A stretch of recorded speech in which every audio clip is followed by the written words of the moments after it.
Welcome everyone to the Daily Volatility Box report for August 28th, 2019. We are TOSindicators.com, home of the Volatility Box. For today's volatility report, we'll start by talking about the lack of trades in all four of the indice markets.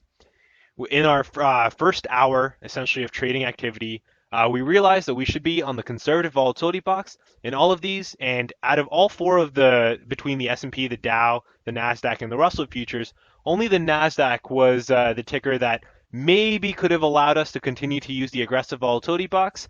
It was the least volatile of the four, but even that didn't trigger any entries on the aggressive or the conservative volatility box.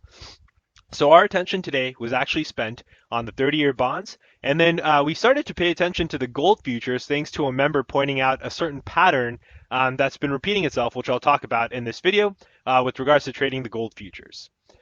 So with that, we had a total of 3 trades that set up today, 2 in the gold futures, 1 in the 30-year bonds. The bond futures trade did not work out on both contracts, and so that was our loser, bringing our win rate to 66%.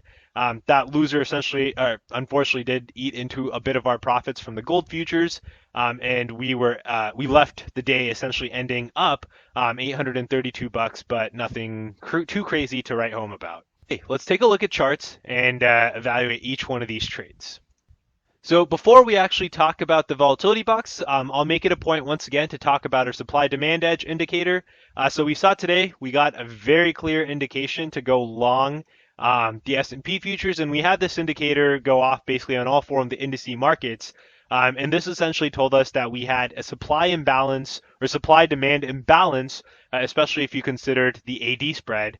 That's what this green arrow is, that essentially lets you catch most of this rally, and then each time we got the signal, it was not noisy. We had a quick reaction before continuing in the overall right direction. Once again, the supply-demand imbalances went off, and we had a quick reaction before continuing in the direction of the trend. So there is an edge that this indicator gives you. Hopefully you're playing along with it in your charts, and perhaps even able to participate in some of these moves.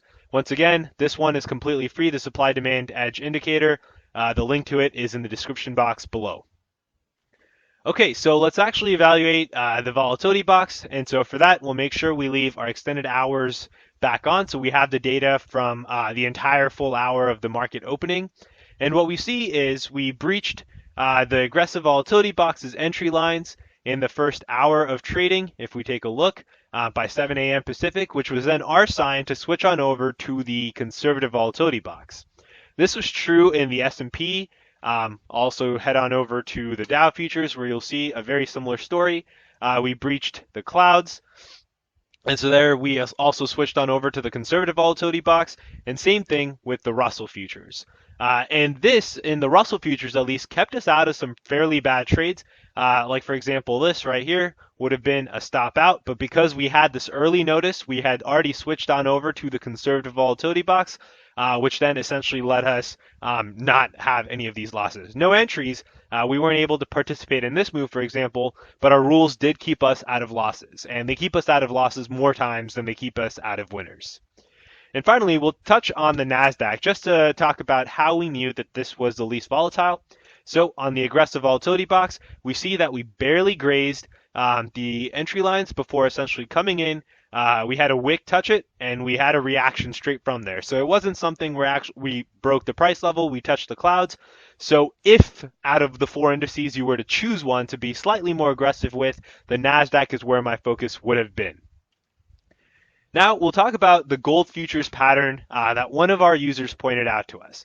And the pattern is to essentially fade the move if we get into the volatility box in the first hour of the market essentially being open with the indices. So that's 6 a.m. to 7 a.m. Pacific, 9 a.m. to 10 a.m. Eastern, or the 8 to 9 a.m.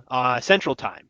And we see that essentially when the market opens, we have a reaction in gold one way or the other, and fading that reaction has been profitable according to one of our users, or rather I should say he gets the credit for pointing it out. We then started to observe this pattern and took this actual pattern today.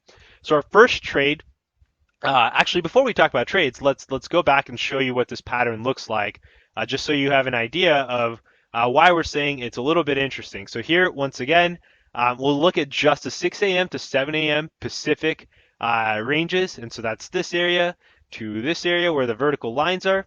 And we see once again, we had a reaction in gold where we came up to the aggressive volatility box, knowing that that's the one we should be using from our 5 to 6 a.m. test where we didn't breach either side's entry lines. And we had a reaction from gold when the market opened, which you could fade. And you essentially got your T1 and I think your T2 as well. If we keep going down the days, we should see hopefully a few other reactions. So here, 6 a.m. to 7 a.m., we didn't have a reaction, and then we blew through even the conservative volatility box, and this was with some news. So essentially no 6 a.m. to 7 a.m. fade for us on that hour. Here in gold, once again, you see we didn't actually hit the edges of the volatility box, but you do see that fading that reaction did end up working out. So there's something to be said about fading the initial reaction that gold has gone, at least for this past 5 days, and using the volatility box to find the edge to do so.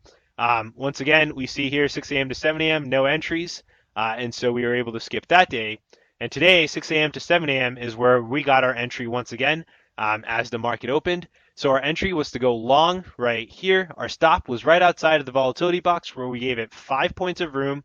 And that first target was hit with the 5 points. Our second target was closer to 7.1 when we actually took our entry, which has actually not been hit yet. So that's a trade that's still running, and essentially the market's still on. So we'll see if we get stopped out. Our stop is at our break even, which is at 46.3, and we'll see if we hit our T2. Our second trade on the gold futures was a short. We unfortunately did have to take this in a separate account, so we didn't cancel out our existing trade where we're still trying to go for T2. Our stop was right outside of the volatility box where we gave it 3.5 points of room.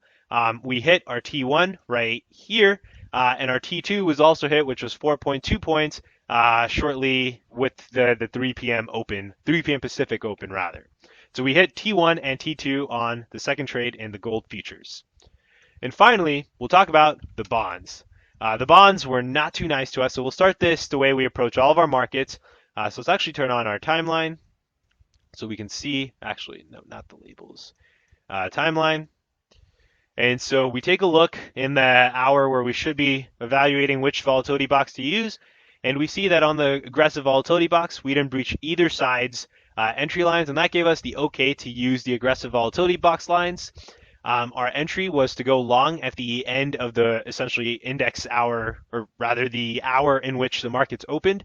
So this is right around 6:55 a.m. Pacific, and our entry was to go long. Our stop was outside of the volatility box, 7 ticks wide, which was hit, and we were essentially stopped out of both contracts here, and that was our loser in the bonds. And once we stopped out, we realized that, hey, this trade, we weren't respecting the aggressive volatility box lines, and that was our cue to switch on over to the conservative volatility box.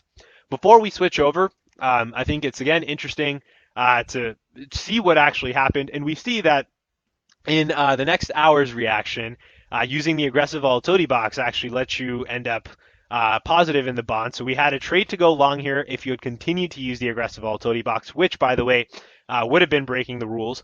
But let's just say you had. These are just observations once again. This could have been an entry that worked, and this was also an entry that worked. Unfortunately, our rules call to switch on over to the conservative volatility box. That's kept us out of losses more times than it's essentially helped us stay in trades that could have, would have, should have worked. And our rules are here to essentially protect us more than harm us. And so we followed our rules. We used the conservative volatility box for the rest of the day, which unfortunately did not give us any of those entries. So to sum up today, we had a total of 3 trades that took place, 2 of them in the gold futures, and hopefully, thank you to that user. You know who you are. We'll leave you anonymous just so a lot of people don't bombard you. But that was an awesome observation, which I think is pretty interesting to take a look at on the gold futures, and we'll keep an eye on that. But that let us end the day on a winning note. $832 was our total for today. So we're on a 3-day winning streak with Monday, Tuesday, and Wednesday. Today, not the greatest amount of profits, but hey, on 3 trades, trading markets that we usually don't trade, we had no trades in the indices. I'll take that winner. Let's take a look to see what kind of volatility Thursday and Friday bring us. We'll take a look at those markets with you. We're happy to be here. We're excited to be here. We have our next tutorial coming up. Once again, just a reminder, we released the Market Pulse indicator this past week for free. It's available for download on our website, tosindicators.com/indicator/market pulse. And that should help you figure out which one of the 4 stages of the market we're in, as well as also evaluate all the other ETF markets at a quick glance, along with the TRIN and the put call ratio. And the supply demand edge indicator that we talked about, also available for free.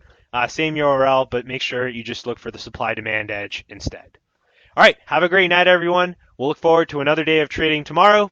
Take care.